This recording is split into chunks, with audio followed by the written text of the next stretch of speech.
بسم الله الرحمن الرحيم والحمد لله رب العالمين وصلى الله وسلم على سيدنا محمد وعلى آله وصحبه أجمعين. L'exposé, tant humain que de terrain, a été parfait.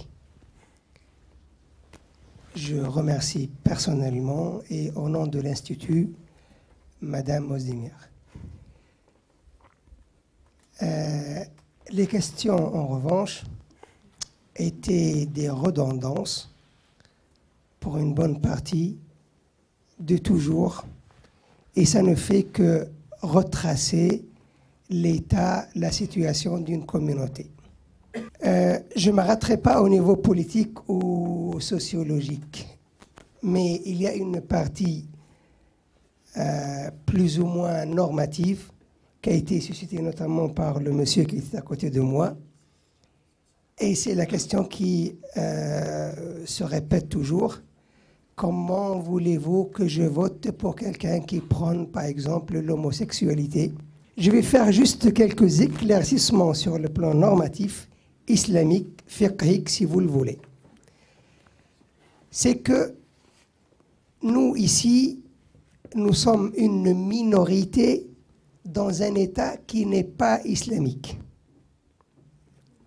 Ce qui veut dire que les valeurs avec lesquelles nous sommes venus, celles qui nous habitent, ne sont pas les valeurs de tout le monde. Et nous sommes la minorité. Nous sommes les moins nombreux.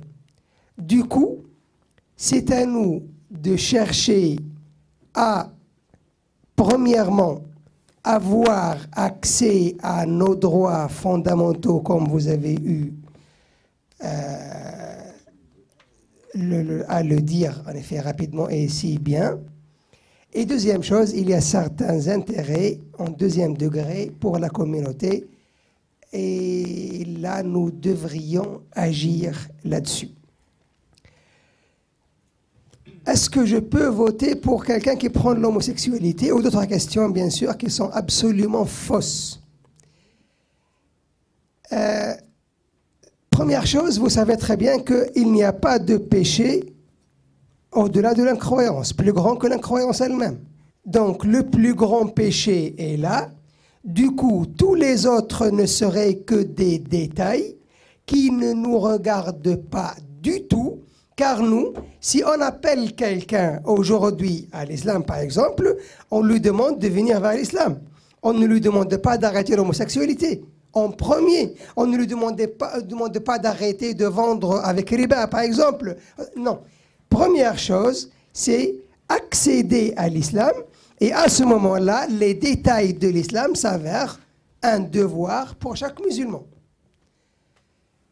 Et après tout, ceux-là qui ne prônent pas l'homosexualité, est-ce qu'ils ne prônent pas, par exemple, le riba, l'intérêt usuraire? Sachant que si vous lisez le Coran, vous allez vous rendre compte que le préjudice du riba est beaucoup plus grand comme préjudice, et le riba est un péché beaucoup et de loin plus important que l'homosexualité. C'est une déclaration de guerre à Allah et aux messagers de tous les partis politiques. Lequel est contre le riba? Aujourd'hui, l'injustice vis-à-vis de l'être humain est-elle plus grave, ou bien c'est l'homosexualité de quelqu'un dans son coin? En quoi ça me regarde, moi, après tout? Qu'est-ce que ça me fait? C'est quoi le mal que j'aime faire? Si vous voulez, vous rester quelqu'un de valeur, vous pouvez éviter cela, sachant qu'en islam, cela vous est haram, vous ne pouvez pas y arriver, normalement, mais de là à aller vouloir que l'autre devienne puritain, alors même qu'il n'a pas les valeurs que toi tu prends, qu'est-ce que cela signifie? Écoutez, ici, l'islam vous dit la chose suivante. Nous sommes dans un cadre de mu'amalat. Le vote n'est pas une ibadah et n'est pas de la aqida. Le vote, ce n'est pas l'essentiel de notre foi, et le vote n'est pas non plus un acte cultuel. Le vote, ça relève des mu'amalat. Ça relève de ce qu'on appelle les rapports sociaux, des échanges humains, etc. Or, la charia nous apprend que dans ce qui est échange, tout ce qui est échange, c'est l'intérêt de l'homme, c'est la maslaha qui compte. On cherche notre maslaha. Moi, lorsque je vais acheter, si j'achète une petite voiture et non pas une grande, car mon intérêt, c'est dans une petite voiture. De même, le vote, ça relève des mu'amalat. Par conséquent, il va falloir chercher l'intérêt de la communauté, où est-ce qu'il réside. Aujourd'hui, vous avez des gens qui veulent absolument, et coûte coûte, vous écraser. La communauté de l'islam n'a pas lieu d'être. On s'est attaqué à tout ce qui relève de ces emblèmes. Et maintenant, on s'attaque à l'humain lui-même dans tout ce qui est intime à lui. Et lui, il me dit, attendez, je vais voter ou je vote pas. Il y en a d'autres qui sont pareils sur certains plans, mais pas sur d'autres, etc. Dans tous les cas, même si j'arrive à la conclusion que tous sont contre nous, donc que tous constituent un préjudice pour nous, il y a seulement une chose que l'on doit garder en tête en islam, c'est que lorsqu'il y a des préjudices, on commet le moins grave. On commet le moins grave. Moi, si je vote pour l'un, car il va me laisser ne serait-ce que mon droit à aller étudier, alors que l'autre veut m'empêcher, y compris de cela, je dis, voilà, j'ai appliqué ce que me dit mon islam. Ce qui veut dire que je sais qu'il y a beaucoup de gourous voulus autodéclarer autour de vous qui sont plus bêtes eux-mêmes que les bêtes, et du coup, ils veulent promouvoir des choses que ni Allah n'a demandé, ni le prophète n'a demandé, ni l'islam, ni aucune norme de l'islam ne demande, juste parce que la bêtise, parfois, elle inculque certaines choses.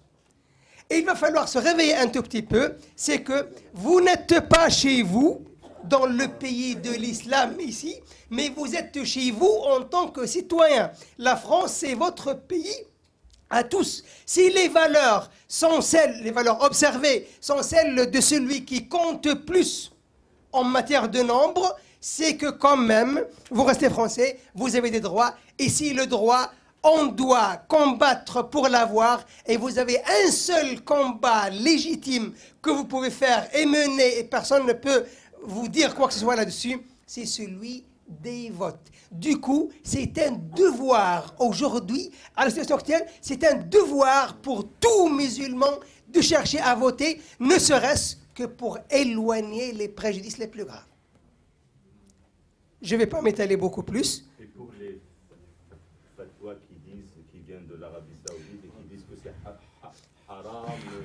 Le seul haram que moi Oui, le premier haram à voir dedans, c'est que quelqu'un qui n'est pas en France, il lui est haram de donner une fatwa pour la France.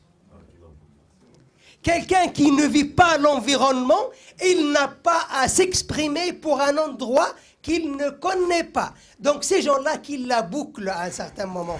Je vous dis, la norme islamique là-dessus, c'est que un faqih n'a pas le droit de donner de fatwa s'il ne connaît pas l'endroit et le temps et l'espace. S'il ne connaît pas ça, il n'a pas le droit de s'exprimer. D'accord, si on lui envoie une question à propos de la prière, il peut répondre, pas de problème. Si on lui envoie une question à propos du jeûne de mois de Ramadan, c'est combien de jours, il peut répondre, il n'y a pas de souci. Mais, il n'a pas à s'exprimer sur des choses qu'il ne connaît pas. Normalement, il doit avoir honte. Il doit se taire, il doit apprendre. Et malheureusement, aujourd'hui, nous ne sommes qu'un exemple, en quelque sorte, de tout le bazar qui existe aujourd'hui, qui est appelé musulman. Et nous sommes comme des consommateurs. Il y a tel qui s'est autodéclaré comme cher ou autre, il nous envoie, et vous les consommateurs. Moi je vous dis, réveillez-vous, consommez bon. Il y a des produits qui sont bons à consommer, d'autres qui sont mauvais, d'autres qui ne doivent pas normalement venir jusqu'à chez nous. Et à ce titre-là, réveillez-vous un tout petit peu et dites à tout le monde que c'est votre intérêt à vous. Ici, On veut quelqu'un, acteur, vivant dans cette communauté. Je vous rappelle juste que le prophète sallallahu alayhi wa sallam vous a dit khayrukum linnas anfa'ukum linnas. Le meilleur d'entre vous pour les gens, c'est celui qui apporte le plus aux gens. Apportez sur la science, au niveau de la science. Apportez, ne serait-ce qu'au niveau des services. Apportez tout ce que vous pouvez au lieu de rester dans votre coin et de tendre l'oreille à un petit gourou qui ne sert à rien si ce n'est à cela. Car il aurait servi à autre chose de meilleur, il aurait fait quelque chose de meilleur. Malheureusement, il reste maintenant dans la vente de paroles qu'ils ne savent pas, qu'ils n'arrivent pas à dire chez eux. Car là-bas, ils sont obligés de la boucler, de se taire. Lorsqu'ils se tournent vers nous, par contre, ils nous envoient pour polluer notre vie. Voilà, désolé.